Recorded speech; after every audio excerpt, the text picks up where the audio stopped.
is up to all of my little unicorns, new and old? It's your girl WestIndieRay, and I'm back again with another information-filled video. Now today's video is going to be a little something different, but also something a little bit the same. Last time I did a retwist video, I did a Q&A that was centered around my locks. So if you guys would like to go ahead and check that out, I 100% encourage you to do so. Just click the link right up here. There's also going to be a link in the description box below. But today I'm going to do a retwist with me as well as a style, okay? Trying something a little bit new. And I'm going to be doing a Q&A, but these are questions that I asked you on Instagram, and these questions will range from just me personally to relationship stuff, maybe even some spirituality questions. I am going to try to cover my most asked questions in this video, so if you guys are interested in that, and also how I'm going to do my 2-strand twist retwist, definitely stay tuned for that. All right, so the lineup, as usual, products will include my amazing Loc Tonic. I also have my OG product, which is Lock Up by Natural Elegance, even though all this is coming off. This is what I use to do my retwist. I love this stuff. I've been using it ever since I've been locked, and I've also used it on my sister's hair.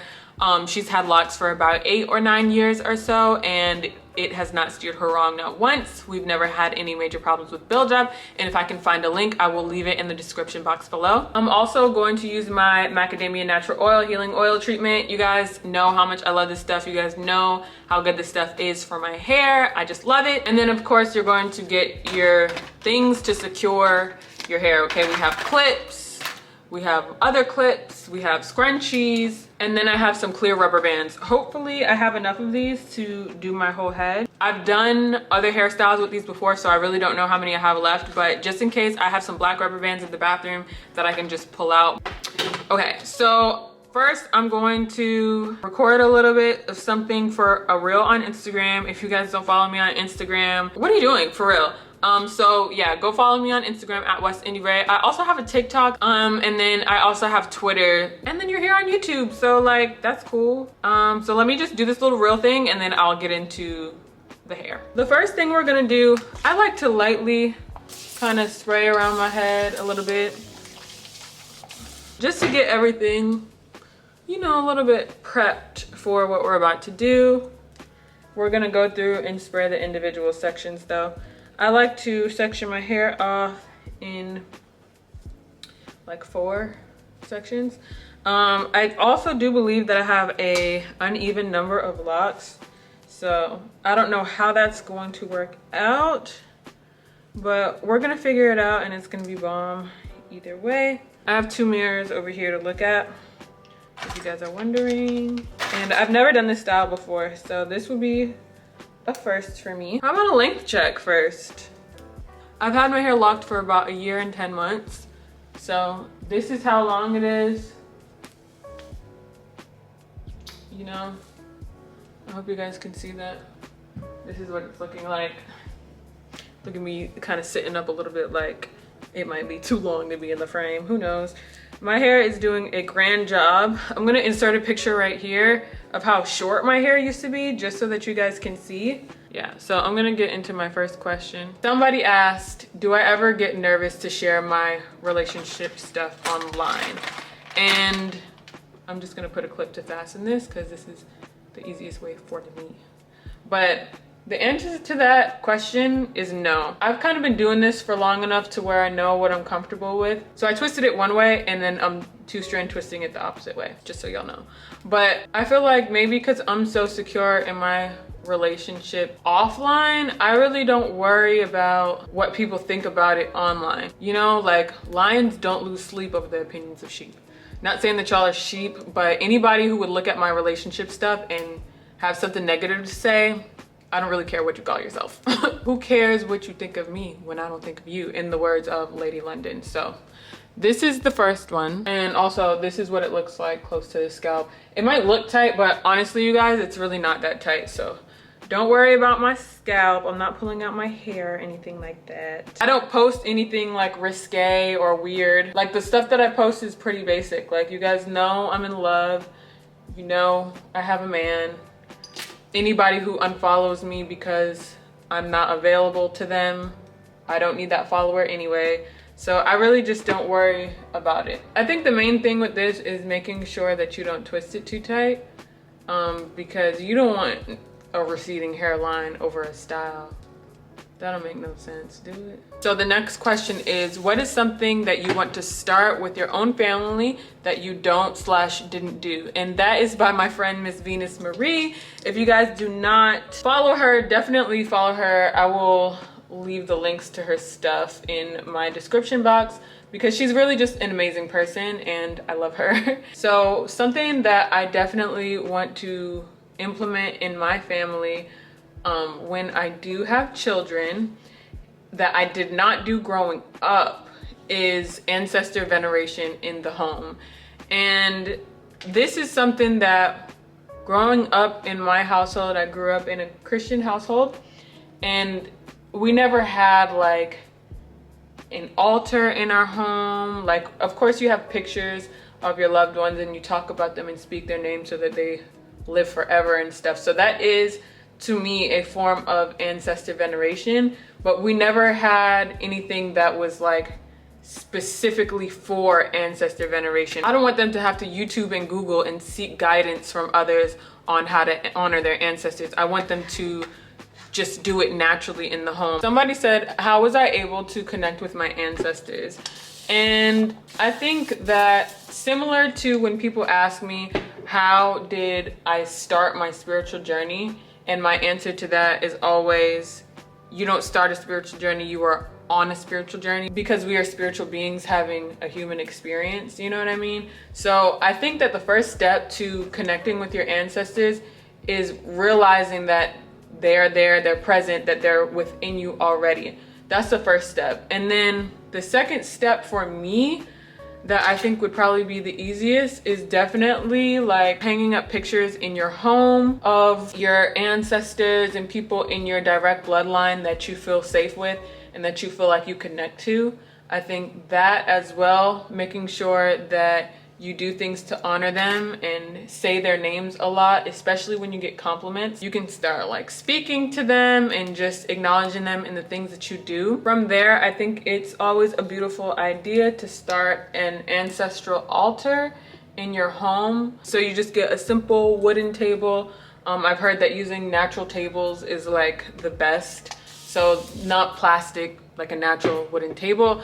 I actually got mine. It was gifted to me by my old roommate, April, so shout out to you. What you do is you just get your table, you get a white tablecloth, you can print out some pictures of your ancestors and put them on there. Put some candles there. White candles are always my favorite for ancestors. And you can leave them offerings there if you want. I personally love to give them water, you can give them wine, coffee is usually really good. Sometimes like cigars, you can burn like incense on there. And you can give them like ancestor money. Burning ancestor money literally changed my life. So I would definitely say ancestor money is a big thing for me in my home. This is how it's coming along so far, by the way. Cute. It's really good to have like all different elements on your altar. So that's earth, you have water, you have air, and you have fire. So, you know, of course, candles can represent fire.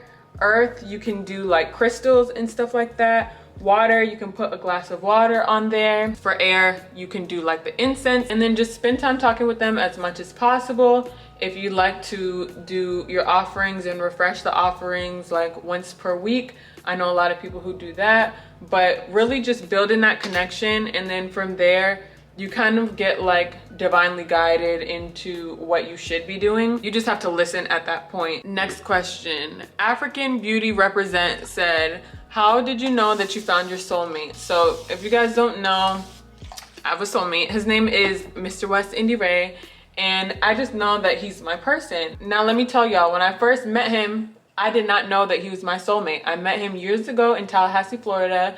We were both attending the illustrious Florida Agricultural and Mechanical University. And I met him at the club, and I had no idea that he was my soulmate and he was the person that I was supposed to go through this life with. I had zero clue about it. It wasn't until I wrote about him in my manifestation journal years later.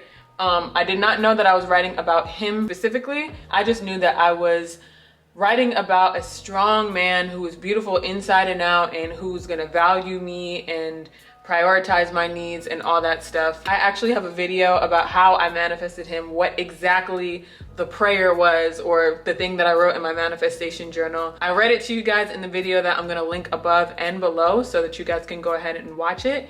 But I had no idea that I was talking about him. I just knew that I was asking for the man of my dreams to appear in my life in a specific time frame too. I said I need that to happen this summer, and in the last days of summer he showed up. I didn't like go all the way into it initially until I started talking to him and realizing that he was really all the things that were on my list. And once I realized that and I just got to know him more, that's when I became really comfortable with the idea of him being my soulmate. And then I realized that he was really a man about his word, because when my mom was passing away and I knew it, I told him that when it happened, my first time being back home, I needed him to meet me there.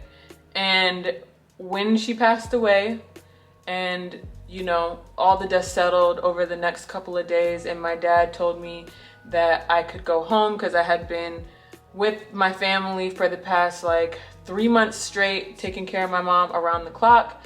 And it was just an experience, to say the least. I went home to my apartment, and sure thing, he did what he had to do with his work schedule and all that to meet me there at my house. And this was the first time that I had seen this man in years, literally in years.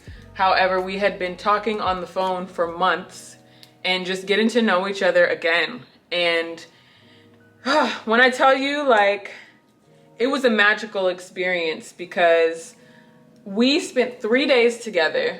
And on the first day we went to the movies because there was a movie out that we wanted to see. I don't remember what movie it was. So we went to the movies on the first day, which ironically enough was where we went on our first date years ago. And for the 3 days after that, you guys, and I didn't expect to like get like this, but I love him so much, like it doesn't even make sense. But for the 3 days after that, you guys, we weren't watching any shows. We didn't really go anywhere. We barely went to go get food. There was barely any music playing or anything like that. Like, it was just connection. Like, we literally just looked in each other's eyes and talked for 3 days straight. And I had never had an experience like that before. It was one of the most beautiful things that I had ever gone through in my life. It wasn't even like a physical thing, but it was like a mental and emotional and spiritual thing. And we just like literally looked in each other's eyes and talked about anything and everything that came to mind for 3 days straight. That sounds like something that comes out of a religious text or something like that. Like, the people went and they met, and for 3 days and 3 nights. I don't know, like, it was just unreal. So at that point I was like, okay, I'm about to be in love with this man, because he's really like so respectful, like wasn't trying me or anything like that, and just on such a deep level, like getting me. This man, this honest man who met me at my house when I needed him and made sure to do everything to make it work. 'Cause honestly, a lot of people might feel like, you know, when I asked for him to come in the summer, like when I asked specifically a time frame, like that was just me being impatient, which partially it could have been that, but the other part of it was that I needed to know, like, whenever the man comes along, I need to know that it's him, and I need to have the receipts about it. Like, I need him to come during this time frame, and I need him to be like this, this, and this. If he's not these things, then I'm just gonna take it as a sign of that not being him. And I put all my faith into that when I manifested him, and here he came straight out the book. I had created a sort of confirmation for myself, and because he just ended up being all of that I asked for and more, and also because he was an honest man that I could enjoy nothingness with. So that's my baby, and I'm gonna stick by him. Okay, so Archbishop 18 asked, how do I keep my locks so neat? I don't. You guys see my locks when they're neat. The world sees my locks however the heck they look when they come out the house, okay? You know, sometimes every once in a while, even if you don't have a retwist, if you're going somewhere fancy, you could retwist the front a little bit just to make it look a little bit more presentable, for lack of a better term, because I believe that all locks in every form are presentable. You do want to make sure that you're not retwisting the front of your hair too much though, because they could tend to get thinned out. And a lot of times with the people that I've seen, and also with myself, the front of my hair is just naturally thinner anyway. So we want to stay away from like hacking away at our edges, you know what I mean? So be careful with that. And if you're having a situation to where maybe you're able to retwist the front, but the back just looks like a forest, maybe try a half up, half down type of situation so that you're not having to worry about retwisting the perimeter of the back as well. And then also making use of things such as head wraps when your hair might not be looking its best, I think is a really good tip. Another thing that I do to keep my retwists looking fresh is that when I first retwist my hair, I put them up in ponytails a lot of times, just because having them out, I feel like it's a lot easier for it to unravel, whereas having your hair in ponytails, it's just really a lot harder and the retwist lasts longer. Okay, so Nessa Wally asks, huge fan of yours. First of all, thank you, girl. You inspired me to begin my lock journey. How do I keep my locks thick? Okay, so I would say that the number one thing that you can do to keep your locks thick is going to be to not retwist them too much. That is going to be your best friend, okay? People who retwist their locks too much, it will show. Like you guys see how my locks are pretty much the same thickness all the way down, aside from right here where it bunched. That's because I retwist my hair about once a month and I'm consistent with that. Let's say around month 12, I started retwisting my hair twice a month. You would see that this part is a lot thinner than the rest of the lock. Okay, so locks are your antenna, but they also tell stories. All right, so just make sure that you're not retwisting your locks too much, and they should stay nice and thick if that's the sizing and parting pattern and stuff that you have. So I just want to show you guys close up what's going on here. I twisted in this direction, so in this direction, and then I'm twisting them together in the opposite direction, and that is how they're staying in my head. And typically this white stuff goes away, so don't worry about that. Many of you guys also know that I rinse my hair out a lot, several times a month, even when I don't shampoo it. So that's why I've never really had too many issues at all with buildup and things like that, because I'm constantly rinsing out my hair and spraying it down. So do not worry about all that stuff if you're on the WestIndieRay lock maintenance routine, okay? Somebody who, I'm not gonna say their name because I don't want them to look insecure, said, how do you deal with being insecure about other women? That's if you do get like that. So for me personally, I do not get insecure about other women. Maybe that was directed towards my relationship. Maybe it was directed just towards me as a woman, but I'll answer both. So in the past, I have been very insecure, and I find that insecurities about other people are never about other people. It's usually just about the fact that you're insecure. So for instance, let's say you're in a room and there's one other woman in there. This woman might have big boobs and you don't have big boobs. So automatically, because you're insecure, you're gonna be like, wow, she has big boobs and I don't have big boobs, and wow, why are her boobs so much bigger than mine? How did she get so lucky to get these big boobs? Whatever.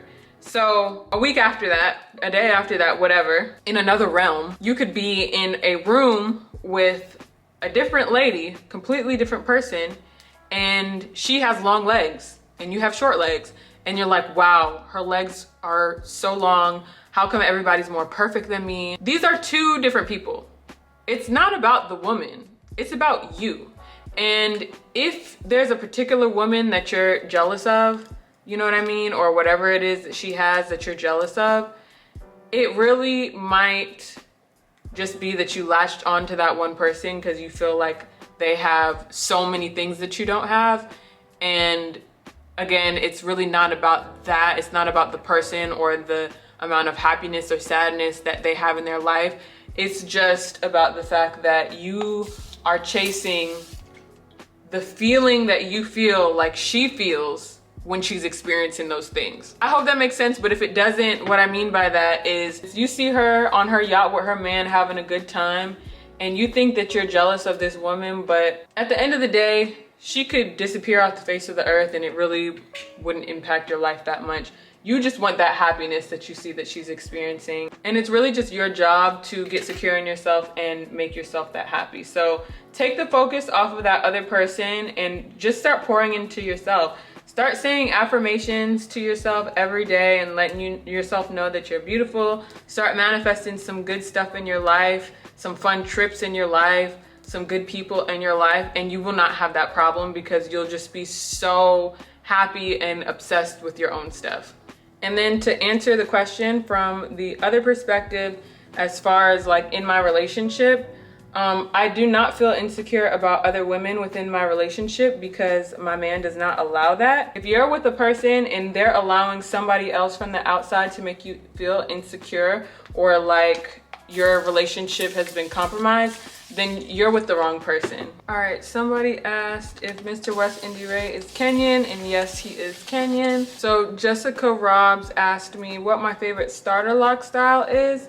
And I think what I did mostly when I had starter locks, I would always wear my hair in buns. And I also wore a lot of head wraps just to protect my crown. So that's what I used to like doing whenever I had starter locks. Tabby Love said, how do you think hair dye affects lock health / texture? If so, how? I'm scared. So I would definitely say whenever you choose to color treat your hair, there are risks associated. Your hair is not gonna be exactly the same because you're literally changing it. That doesn't necessarily mean that it has to be, you know, like breaking all the time and really dry, but it just won't be the same as if you had virgin hair still. So it can get dry, it can break, it can, you know, be brittle or whatever, but you just have to make sure that you do things in the right way. Now, I do have several videos that I will link for you guys where I talk about my hair color journey, if you will, how I get my hair the way that I get it, and the tips that I use to make sure that it's not breaking off and stuff like that. Also, my routine and regimen, like using the Loc tonic and the oil and stuff, it helps. So I definitely will link those for you, but you just have to make sure that you know the risks before you go into it and that you are prepared to do a little bit of rehab on your locks directly after. Also make sure that you are doing things in the most gentle way. So don't go from black hair to platinum blonde hair in a day. Don't do that because you're going to have damage. Somebody said, would you ever go back to being a flight attendant? Why or why not? So I think that being a flight attendant is potentially a cool job for some people. For me, it was not. I did not like it. Somebody said, what is a spiritual journey and what does it consist of? And can you go on this journey in a relationship? So to me, the spiritual journey is everything that exists. Because like I said before, we are just spiritual beings having a human experience. So everything is spiritual. And I definitely think that you could be in a relationship while going on or being aware of your spiritual journey, because look at all the relationships out there. If everything is spiritual, that means everybody in a relationship is on their spiritual journey while in a relationship. You know what I mean? But as far as what I think you mean, like being conscious of your spiritual journey and being in a relationship, it's 1000% doable, in my opinion. You don't have to completely agree on every single part of human existence to be together and be happy. And when you think of it, like, will two people ever completely agree about anything? You know what I mean? Like, even people who follow the same religious texts and things like that, there are so many interpretations.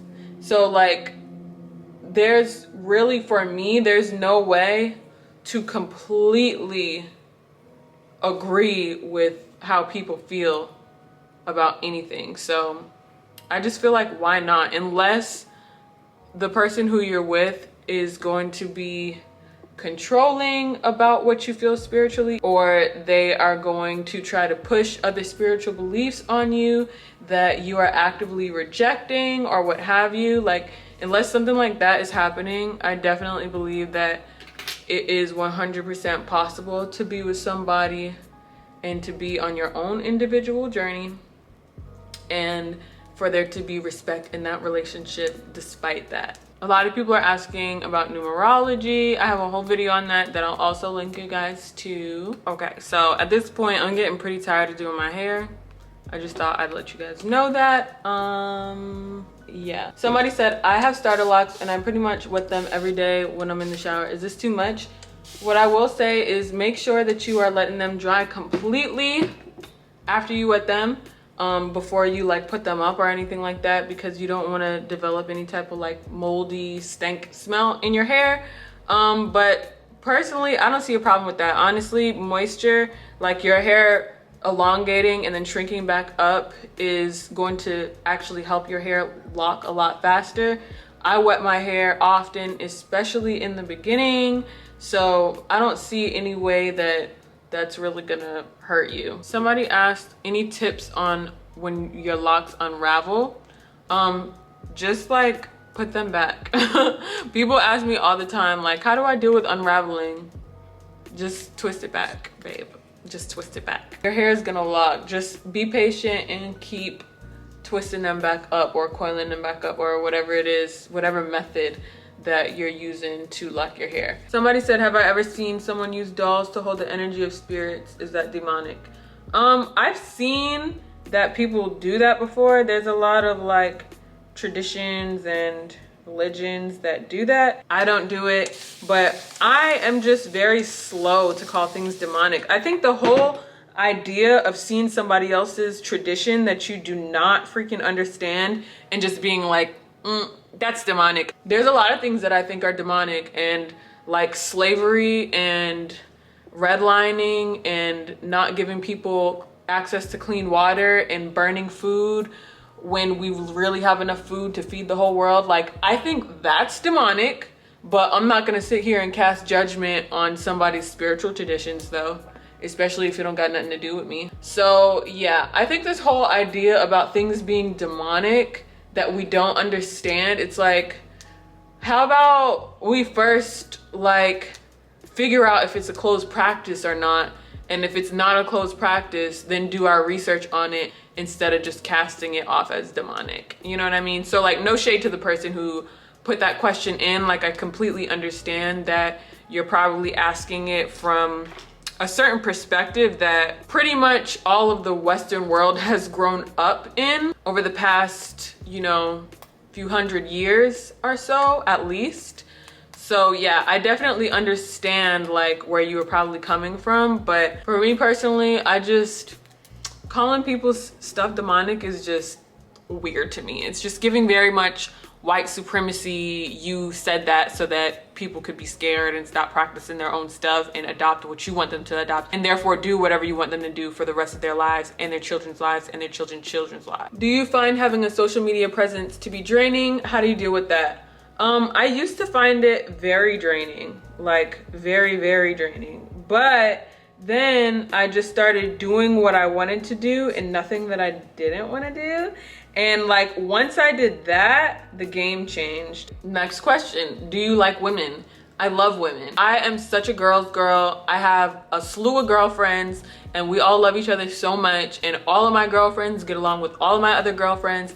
And we just, it's a party, okay? Every time we link up, it's a party, there's no drama, and we are just honestly the sisterhood of traveling clowns. Like, we're all funny, we all dance and act up, we're all smart, we're all sociable, we're all nice to all other women that we see. It's just really a beautiful thing. So yes, I love women. When women say that they don't like girls and they only hang around with guys, I just think that that is so weird, and it is definitely some unresolved trauma. Somebody said, how do I get more aligned with myself? I think a good first step, I don't want to say the first step because really, who am I? You know what I mean? But I think a good first step is definitely to stop doing things that you don't want to do. I made this step before in my life and it was absolutely a liberating experience. It just made me feel good because I was listening to myself, and by listening to myself, I felt more in alignment. I don't care if it's like a brunch with my friends. If you don't want to go, don't go. Or,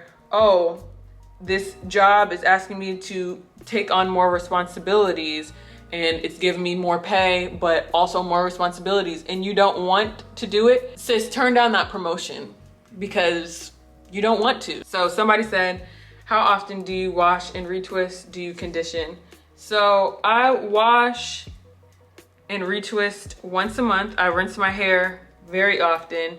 Yeah, and I do condition sometimes. But like I said, I rinse out my hair a lot, and I only condition when I shampoo my hair. So I'll probably condition like once a month. Conditioner that I use is really good at repairing damage from color treatments. And I want to make sure that I'm doing everything that I can to keep my hair healthy as it is color treated. So that's the reason why I do it. Okay, so this is what the finished look looks like. Who knows what the bag looks like? We don't know. So if it's not looking right, just don't judge me. I'm probably not gonna wear it down anyway. I'm probably gonna wear it up. But this is what we're looking like with our 2-strand twist. It still needs to dry up here, but as you can see, these ones have already dried, so it's not gonna look like this forever. It's pretty cute. I'm not mad at it. I think it would be very cute whenever I put it up though, or like do a little half up, half down. Right now, I feel like I look like a housewife, like, but not in a good way. I love housewives, but like, you know what I mean? Like the type of housewife, not like the type of housewife like I'm planning on being. Yeah, but this isn't bad. It's not bad, and I feel like it'll keep my retwist in for a while, and then I'll post on Instagram once I take all of this out so that you guys can see the curls. Is it gonna give va-va-voom? Is it gonna give girl? What is it gonna look like? But yes, this is the finished look. As usual, if you made it to the end of the video, make sure you leave a little unicorn in the comment section below. Make sure you also like, subscribe, follow, and share. Follow all my social media accounts right down there, and I'll see you in the next one.